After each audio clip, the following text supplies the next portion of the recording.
Adolescents and young people represent the future.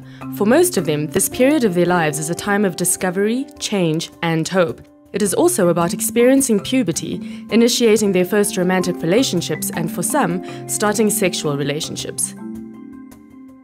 There are 158 million young people in Eastern and Southern Africa. They make up 33% of the total population, and their number continues to grow. Among these, 2.6 million are living with HIV, and this region is the center of the HIV epidemic globally. To help reduce HIV and improve sexual and reproductive health, better education and health services are critical. Meet Joseph. Joseph is a 13-year-old boy living in a city. He completed primary school and now he's in secondary school. On average, only 30% of children in this region make the transition to secondary school. This is Celestine. She is a 12-year-old girl living in the countryside. Celestine successfully completed primary school and is now moving to secondary school. Girls are more likely than boys to drop out of school in this region. 50% don't reach the last year of primary school, and even fewer continue to secondary education. One of the reasons is early pregnancy. By the age of 17, 1 in 5 young women in some countries have started childbearing. Once they are in school, young people need a quality education that is relevant to their lives. Education is an important protective factor against HIV and other health risks. In this region, there are 50 new infections per hour among those aged 15 to 24. Despite this, less than 40% of young people have adequate HIV prevention knowledge. Young women are more affected by HIV. The regional HIV prevalence among young women aged 15 to 24 is 4.3%. This is 2 1/3 times higher than among men of the same age. Good quality comprehensive sexuality education has the power to change this situation. Comprehensive sexuality education should be age-appropriate, non-judgmental, accurate, and delivered by trained teachers. It needs to be supported in and out of schools. Curricula need to include essential topics such as puberty, relationships, decision-making skills, HIV and pregnancy prevention, gender equality, and sexual and reproductive health and rights. Sexuality education does not lead to earlier sexual activity. In fact, it helps to delay it.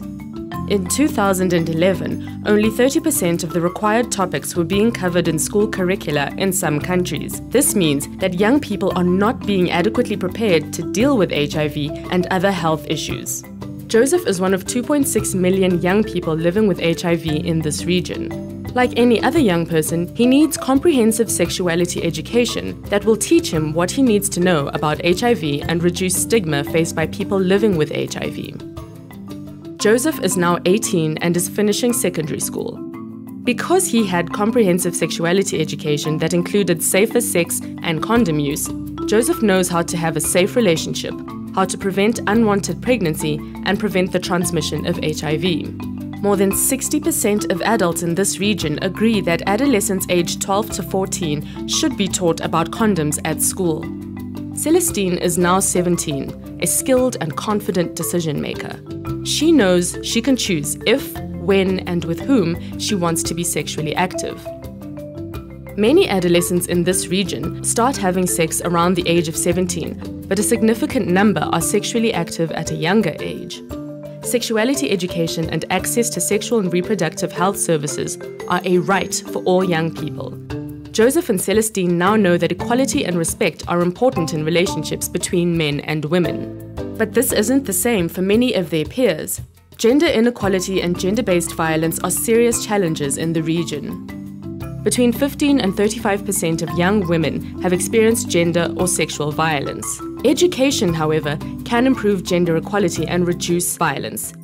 But education alone is not sufficient. It needs to be supported by sexual and reproductive health services that are safe, confidential, welcoming, easily accessible, and affordable to young people.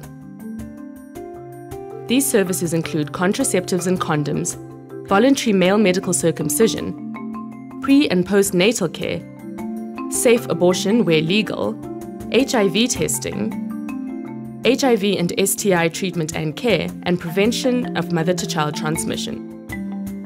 Celestine knows how to manage her sexual health. She will be able to access the contraceptives she needs, even though in the region only 1 in 2 women has access to the kind of modern contraception that they need and want. It is harder for adolescents and younger women to access contraception than for women over 24 or for those who are married.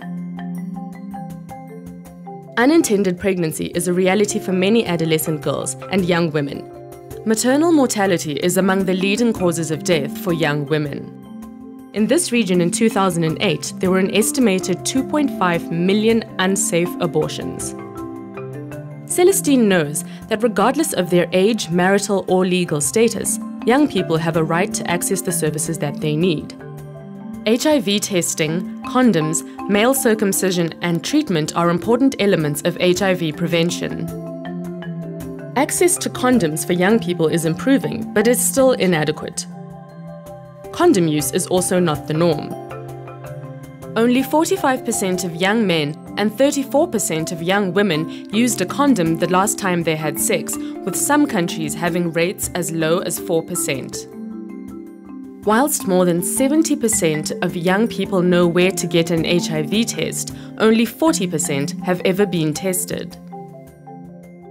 Thanks to health services, Joseph's HIV status was diagnosed and he started ARV treatment at the right time. He continues to receive support to manage and adhere to his treatment. There are only 5 countries in the region where more than 75% of people with HIV are on treatment. Access to treatment for children is even lower. Life has changed for both Joseph and Celestine, and attitudes towards young people's sexuality have changed, and the education and health sectors are working together. Thanks to the sexuality education and the sexual and reproductive health services from which they benefited, they can now make informed decisions about their lives and relationships. They can stay safe and healthy and choose if and when to start a family. Celestine knows that when she decides to have a relationship, it will be safe and equitable. She will be able to talk openly with her partner and plan and use the appropriate contraception and take the steps needed to prevent HIV. Joseph has access to the services and the support to ensure that his wife and child will remain HIV-free. Joseph and Celestine are the faces of what could be the first generation of young people with no new HIV infections, where men and women have control over their sexual and reproductive choices, and where there are no barriers to accessing services or education. With bold leadership and bold actions putting young people at the center, with the education and health sectors working more closely together, with the engagement of young people and the involvement of their parents and communities, we can create a generation of global citizens who are educated, healthy, resilient, socially responsible decision makers with the capacity to contribute to their community, country, and region. It's time to act now.